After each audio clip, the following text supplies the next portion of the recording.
Did you know that the world consumes billions of salami slices every year? Behind every savory bite is a fascinating journey that starts not in the kitchen, but on the farm. From carefully raised pigs to expertly aged sausages, trust us, you'll never look at that charcuterie board the same way again.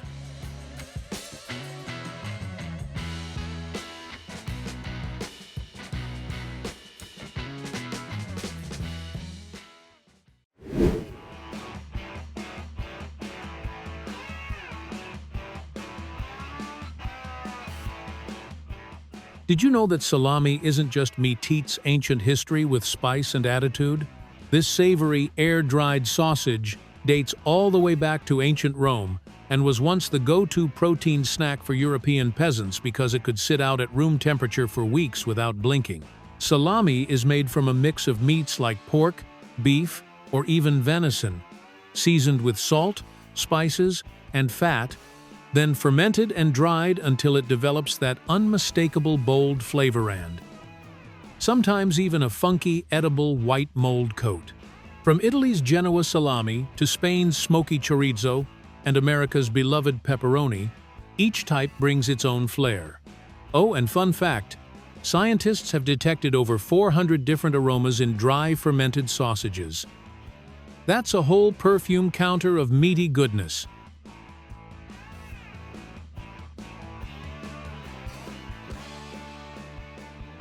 Pigs raised for salami don't just live anywhere, they've got their own cozy setup on the farm.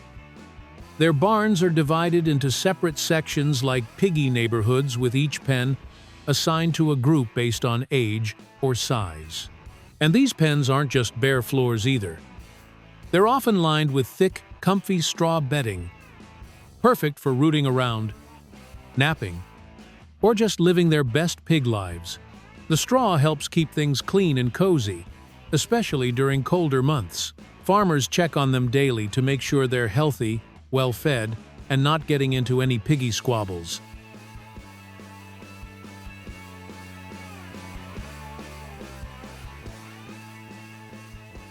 Most salami comes from classic white pig breeds because they've got just the right fat-to-meat ratio. But every now and then, things get fancy. That's when you'll see Duroc, Iberico, or even the woolly Mangalica pigs step into the spotlight. Their rich, marbled meat makes for some seriously premium salami that foodies go wild for.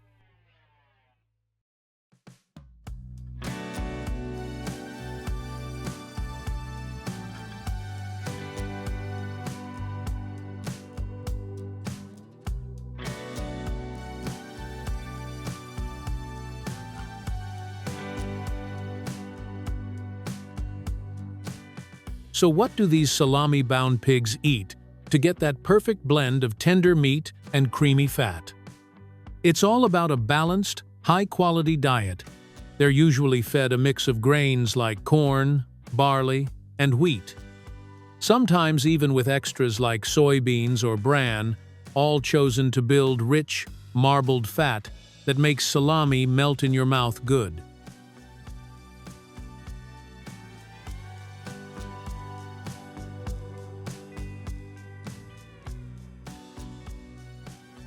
When they're around 9 to 12 months old, depending on the breed and the type of salami being made. But before that happens, each pig is weighed and inspected to make sure it hits the ideal size and fat ratio.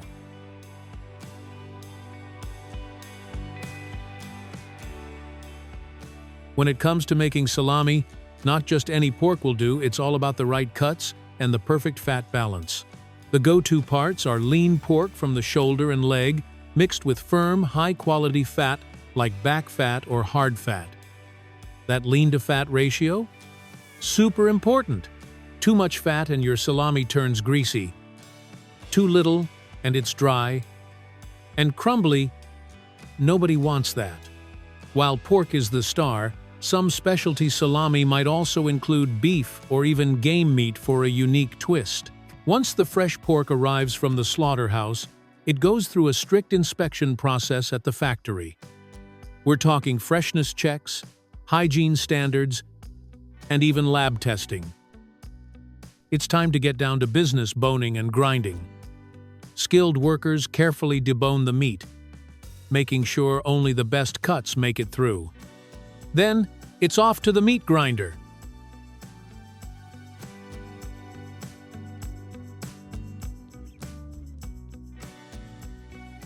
The lean meat and fat can be ground separately or together, depending on the recipe. And they're pushed through a grinder fitted with just the right size holes.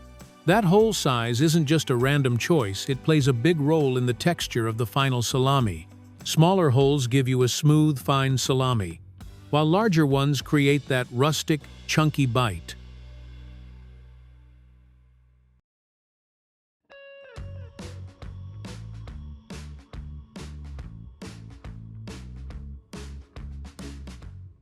Once the pork and fat are ground just right, it all heads into a big industrial mixer, basically a giant, high-powered salad bowl for meat.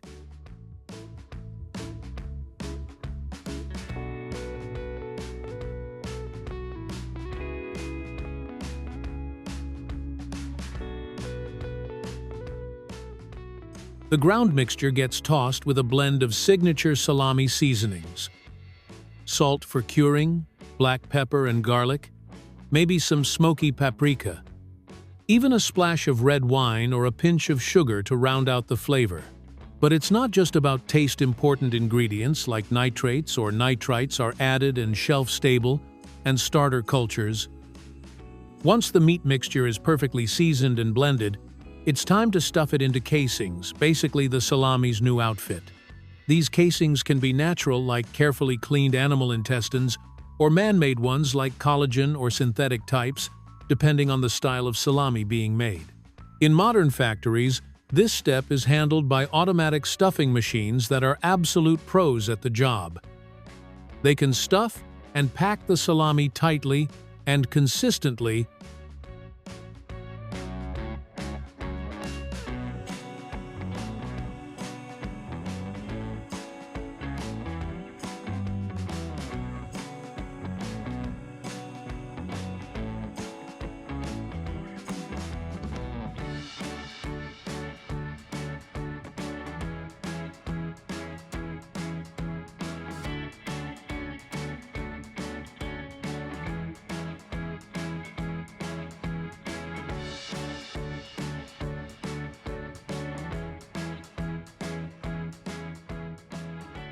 On day 1, the outer surface of the salami is gently dried and then smoked using oak or beech wood chips, giving it that subtle, earthy aroma. The salami stays in this pre-curing zone for about 7 days, soaking in the smoke and beginning its transformation. From there, it's moved to the next floor, where the serious business of fermentation and drying kicks off. In some recipes, the salami is gently heated to around 40 degrees Celsius to speed up fermentation and moisture loss. When it hits just the right acidity, the temperature may be briefly bumped up to 60 degrees Celsius to halt the fermentation, but don't worry, the salami isn't fully cooked. Now comes the second phase of maturation. The salami is taken into aging warehouses and sprayed with noble mold spores. Yep, mold the good kind. This fuzzy white coat adds a signature tangy flavor and protects the salami as it matures. After about 35 days, the mold is carefully brushed off by hand, and the salami continues to rest and develop its deep, complex flavor for at least another 70 days.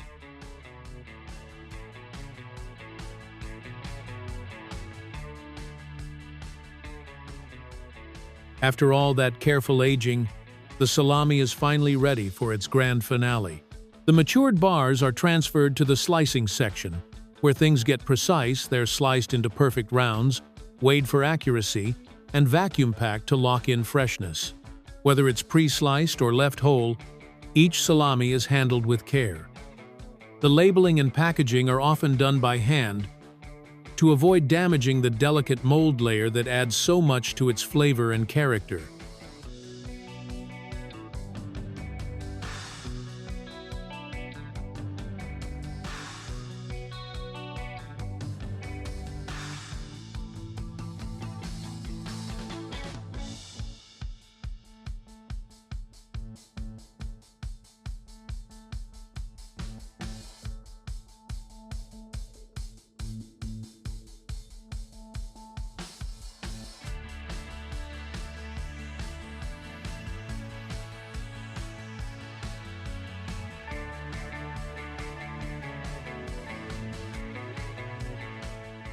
Salami isn't just a snack, it's a culinary chameleon. You'll find it jazzing up everything from sandwiches and pizzas to charcuterie boards and party appetizers. It pairs beautifully with cheeses, veggies, olives, you name it. People even toss it into pasta sauces, frittatas, or other savory dishes for an extra hit of flavor. Nutritionally, salami is a decent source of protein and offers some important nutrients like B vitamins, iron, and zinc.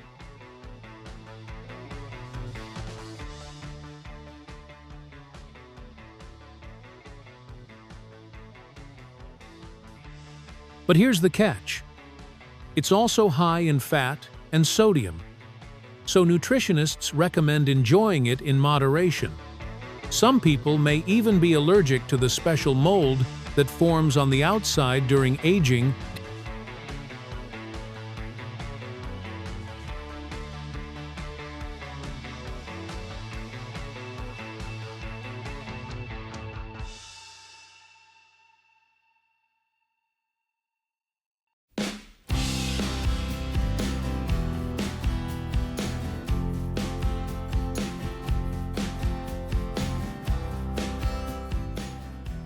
Can you smell it? That golden crust, the slow-simmered sauce, the creamy melted cheese. Pizza is more than food, it's memory. It's joy. It's home. Over 5 billion pizzas are eaten every year. That's nearly 160 pizzas every second.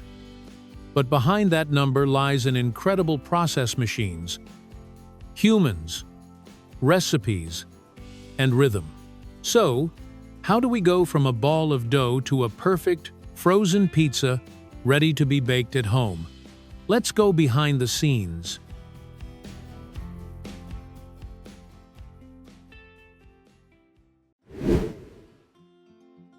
That smell, warm crust, rich tomato, melting cheesite, pulls you in before the first bite. Hard to believe, but pizza was once considered poor man's food sold on the streets of Naples, Italy, until one day, Queen Margherita took a bite, and history changed forever.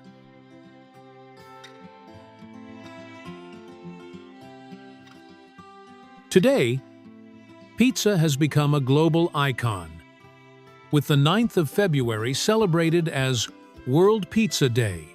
With over 5 billion pizzas enjoyed each year and more than 1,000 unique varieties, pizza has become much more than food. It's comfort, creativity, and pure flavor in every bite.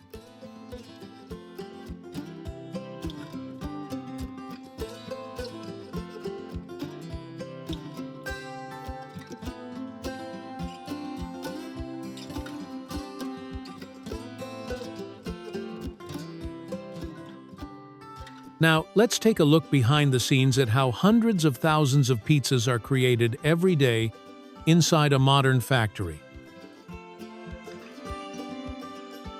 It all begins with the dough. A massive industrial mixer blends flour, yeast, water, salt, and a dash of olive oil, enough to make over 10,000 pizzas in one batch.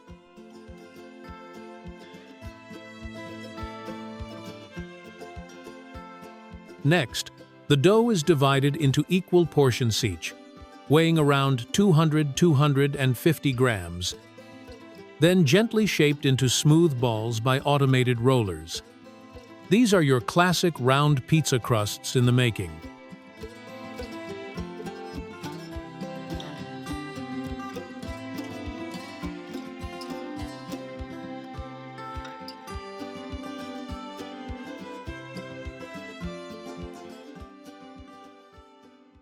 But not all pizzas start round. Some factories roll the dough into wide, continuous sheets stretching meters long.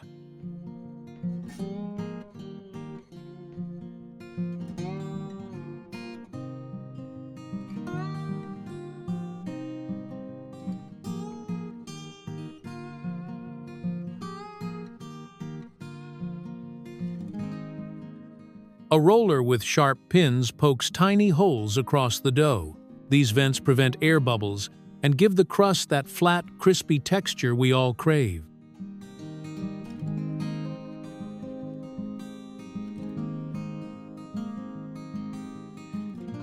Then comes the fun part: cutting the shapes. Giant molds press down onto the dough sheet to cut out a variety of crust styles. Round, oval, or even fancy braided edge crusts that look like art.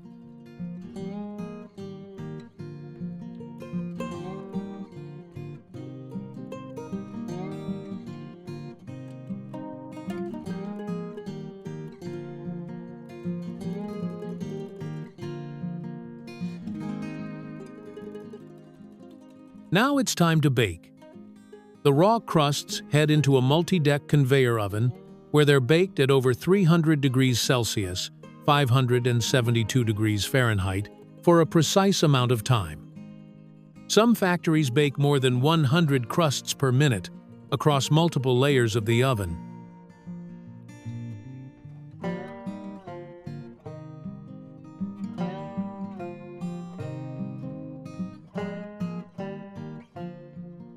After baking, each pizza crust is checked by hand. Experienced workers look for cracks, air bubbles, or uneven browning. The crust should be crisp yet tender-sturdy enough to hold toppings without sagging, while remaining light and airy inside for a satisfying bite.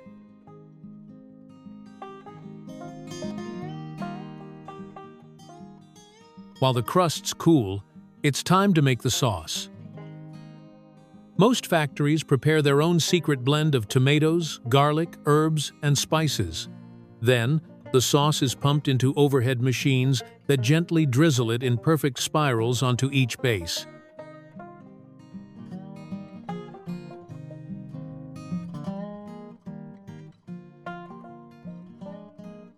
No human hand touches it, yet the application is consistent, beautiful, and absolutely mouth-watering.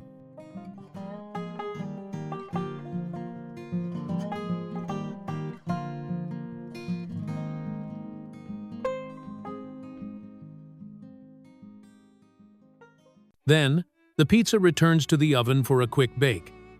This step helps the sauce bind to the base, letting its flavors soak gently into the warm crust. It's a short, intense heat, just enough to enhance the aroma and prepare the pizza for its next most delicious layers.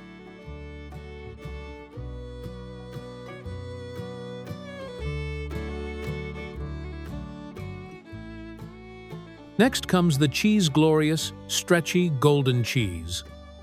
Machines drop pre-measured amounts of shredded mozzarella, cheddar, or even smoked provolone onto each base.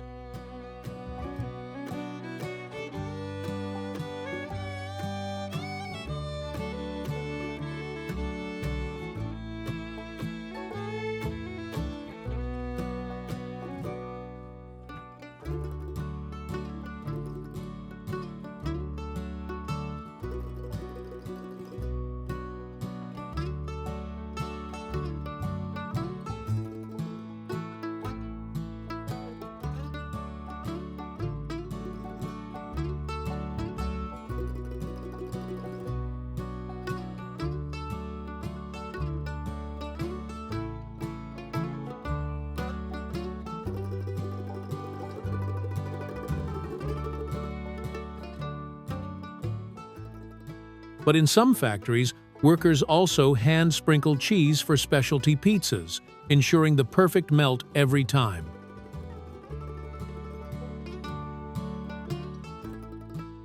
From here, the pizza base travels down a topping belt passing through multiple topping stations. One machine drops slices of pepperoni perfectly spaced.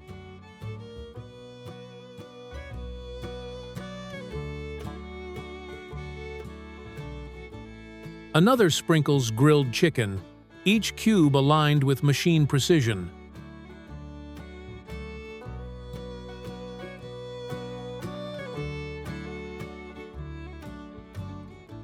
Further along, stations add mushrooms, olives, bell peppers, jalapenos, or even pineapple depending on the recipe.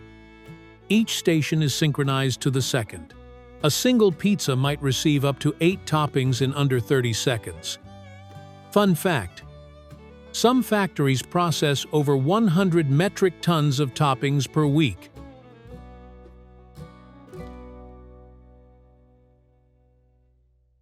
Before packing, there's a final test. The taste panel. Yes, real people eat random pizzas fresh off the line every hour to taste test flavor, texture, and aroma. If a batch fails, production halts. It's serious business.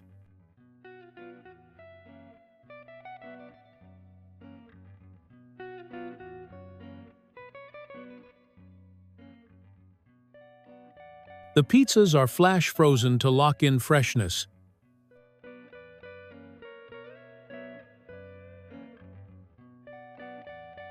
Each pizza is sealed in airtight plastic, sometimes placed on a cardboard disc to prevent bending.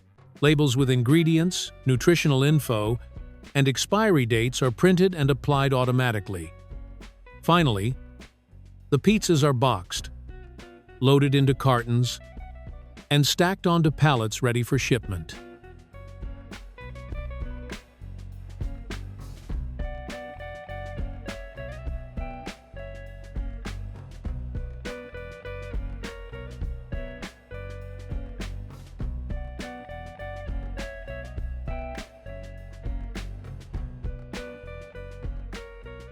Pizza isn't just food, it's a global language of comfort. From bustling streets in New York to quiet cafes in Tokyo, pizza brings people together. More than 5 billion pizzas are enjoyed every year because no matter where you are, a warm slice feels like home.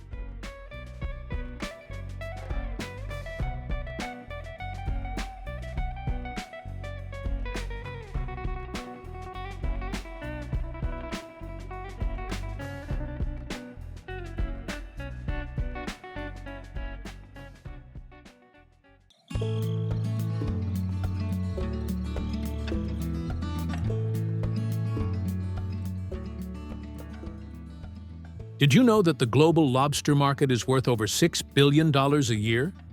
Or that a single lobster can sell for more than a luxury handbag in some countries?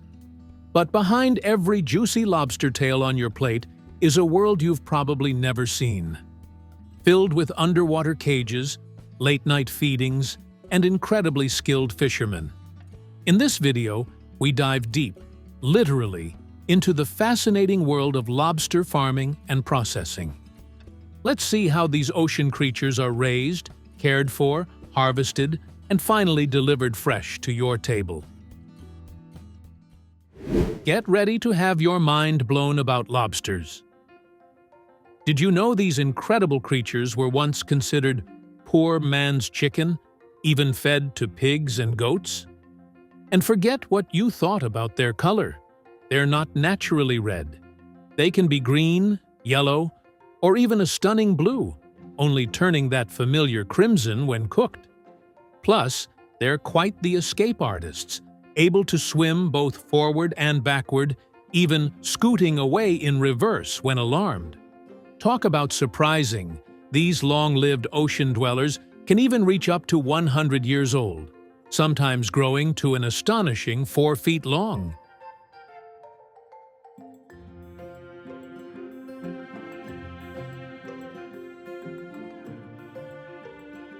Lobster farming at sea? Oh yes, it's a real thing, and surprisingly popular in coastal areas where the waters are just right. In countries like Vietnam, Indonesia, and parts of Australia, you'll find bustling marine lobster farms, especially in sheltered bays with clean, warm waters. The two main styles of farming are pretty cool. You've got the classic wooden raft cages floating on the surface, and then there's the submersible net cages. Those hang below the surface like underwater apartments for lobsters to chill and grow. And let me tell you, picking the right baby lobsters is a big deal. Farmers carefully select strong, active young lobsters with no signs of disease or deformities, making sure there's a good mix of both sexes to boost growth and survival rates. Once chosen, these little clawed cuties are gently released into sea cages, either in floating wooden rafts or underwater net pens.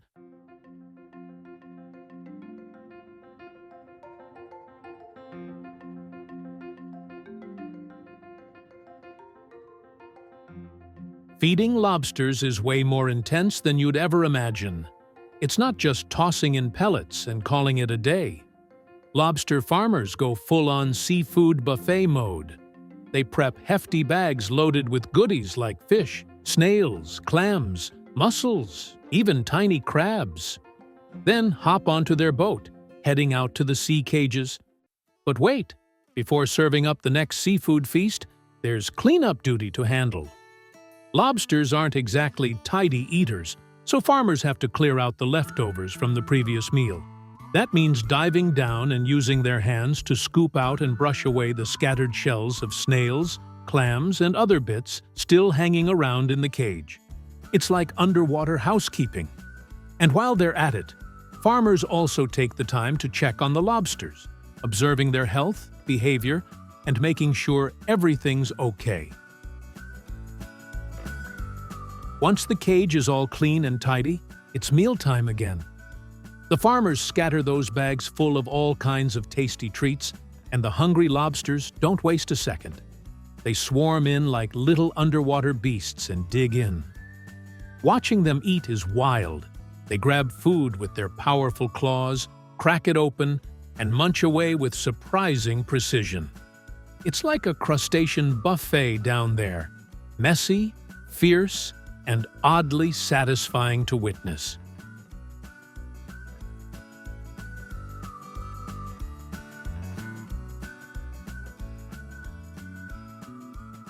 While the lobsters are busy feasting, the farmers check for any sick or dead lobsters and quickly remove them to prevent the rest of the gang from getting infected. Then they gather the unfortunate ones and release them into the ocean. Out there, fish and other creatures gladly accept the offering. Nothing goes to waste in this underwater ecosystem. Harvest day finally arrives.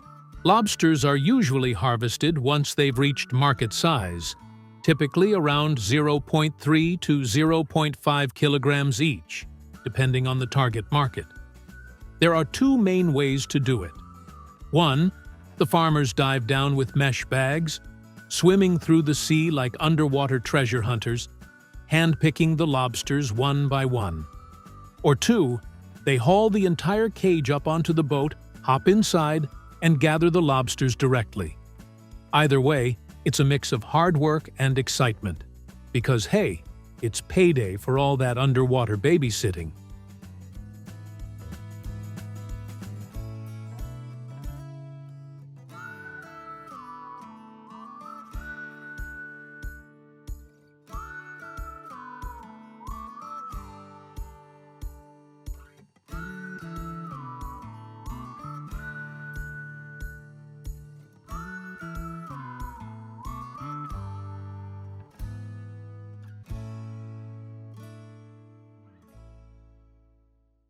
When the lobsters finally make it back to shore, the work's still not over for our hard-working fishers. They've got to sort the lobsters by size and even by gender, carefully placing them into separate baskets. Then comes the weighing, super precise, because every kilo counts. Once that's done, they tie up the baskets securely with ropes and gently lower them into seawater tanks. Why? To keep the lobsters alive and kickin' all the way to the buyer. The most commonly farmed species are the ornate spiny lobster, scalloped spiny lobster, and sometimes painted spiny lobster. Different sizes, colors, growth rates, but all delicious and ready for their spotlight on the seafood stage.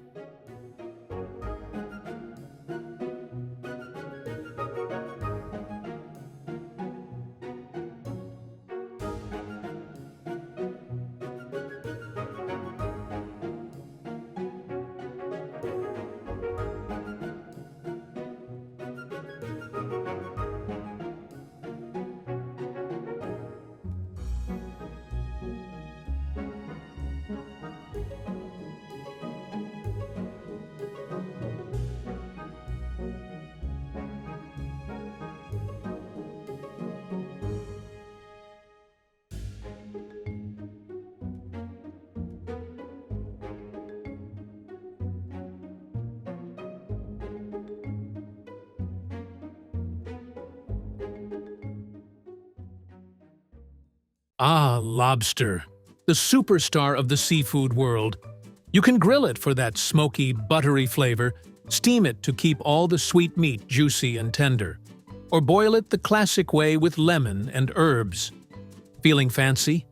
Try it baked with cheese and garlic, butter poached, or tossed into a luxurious lobster pasta or lobster bisque. Even a simple lobster roll can steal the show. Nutritionally, lobster is a winner too.